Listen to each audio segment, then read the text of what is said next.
आज इस वीडियो में जानेंगे ओंकारेश्वर मंदिर की स्थापना कैसे हुई।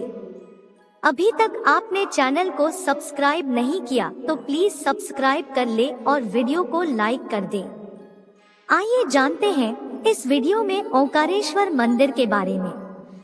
श्री ओंकारेश्वर ज्योतिर्लिंग ऐसा एकमात्र ज्योतिर्लिंग है जो नर्मदा के उत्तर तट पर स्थित है। यहाँ भगवान शिव ओंकार स्वरूप में प्रकट हुए हैं एवं ऐसा माना जाता है कि भगवान शिव प्रतिदिन तीनों लोकों में भ्रमण के पश्चात यहाँ आकर विश्राम करते हैं। अतएव यहाँ प्रतिदिन भगवान शिव की शयन आरती की जाती है एवं भक्तगण एवं तीर्थयात्री विशेष रूप से शयन दर्शन के लिए यहाँ आते हैं। जिस ओंकार शब्द का उच्चारण सर्वप्रथम सृष्टिकर्ता विधाता के मुख से हुआ, वेद का पाठ इसके उच्चारण किए बिना नहीं होता है। इस ओंकार का भौतिक विग्रह ओंकार क्षेत्र है। ओंकारेश्वर ज्योतिर्लिंग को लेकर कई कथाएं प्रचलित हैं। एक कथा के अनुसार एक बार नारद ऋषि विंध्य पर्वत पहुँचे। विंध्य पर्वत अपनी अभिमान से भरी बातें नारद को सुनाने लगा। तभी नारद ने विंध्याचल को बताया कि तुम्हारे पास सब कुछ है, किंतु मेरु पर्वत तुमसे बहुत ऊंचा है। यह बात सुनकर विंध्य पर्वत को काफी दुख हुआ। विंध्य पर्वत को इस बात से जलन थी कि वह मेरु पर्वत से ऊंचा क्यों नहीं है। वह भगवान शंकर जी की शरण में चला गया जहाँ पर साक्षात ओंकार विद्यमान है। उस स्थान पर पहुंचकर उसने प्रसन्नता और प्रेम पूर्वक शिव की पार्थिव मूर्ति मिट्टी की शिवलिंग बनाई और 6 महीने तक लगातार उसके पूजन में तन्मय रहा। उसकी कठोर तपस्या को देखकर भगवान शंकर उससे प्रसन्न हो गए।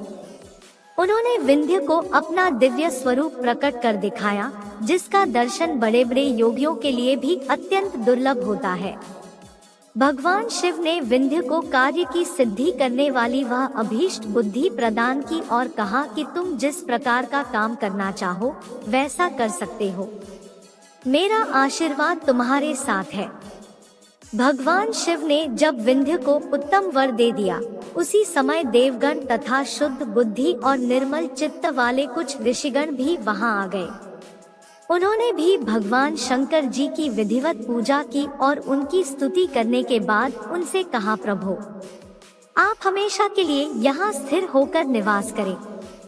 देवताओं की बात से महेश्वर भगवान शिव को बड़ी प्रसन्नता हुई।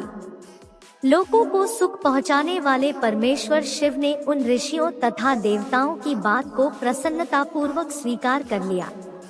वहां स्थित एक ही ओंकारलिंग 2 स्वरूपों में विभक्त हो गया। प्रणव के अंतर्गत जो सदाशिव विद्यमान हुए, उन्हें ओंकार नाम से जाना जाता है। इसी प्रकार पार्थिव मूर्ति में जो ज्योति प्रतिष्ठित हुई थी, वह परमेश्वर लिंग के नाम से विख्यात हुई। परमेश्वर लिंग को ही अमलेश्वर भी कहा जाता है। शास्त्र मान्यता है कि कोई भी तीर्थयात्री देश के भले ही सारे तीर्थ कर ले, किंतु जब तक वह ओंकारेश्वर आकर किए गए तीर्थों का जल लाकर यहाँ नहीं चढ़ाता, उसके सारे तीर्थ अधूरे माने जाते हैं। ओंकारेश्वर तीर्थ के साथ नर्मदा जी का भी विशेष महत्व है। शास्त्र मान्यता के अनुसार जमुना जी में 15 दिन का स्नान तथा गंगा जी में 7 दिन का स्नान जो फल प्रदान करता है, उतना पुण्य फल नर्मदा जी के दर्शन मात्र से प्राप्त हो जाता है।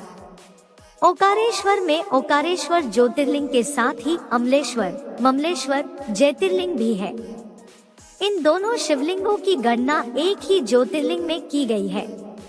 स्कंद पुराण के रेवा खंड में श्री ओंकारेश्वर की महिमा का बखान किया गया है। ओंकारेश्वर तीर्थ अलौकिक है। भगवान शंकर की कृपा से यह देवस्थान के समान ही है। जो मनुष्य इस तीर्थ में पहुंचकर अन्नदान, तप, पूजा आदि करता है अथवा अपना प्राणोत्सर्ग यानी मृत्यु को प्राप्त होता है, उसे भगवान शिव के लोक में स्थान प्राप्त होता है।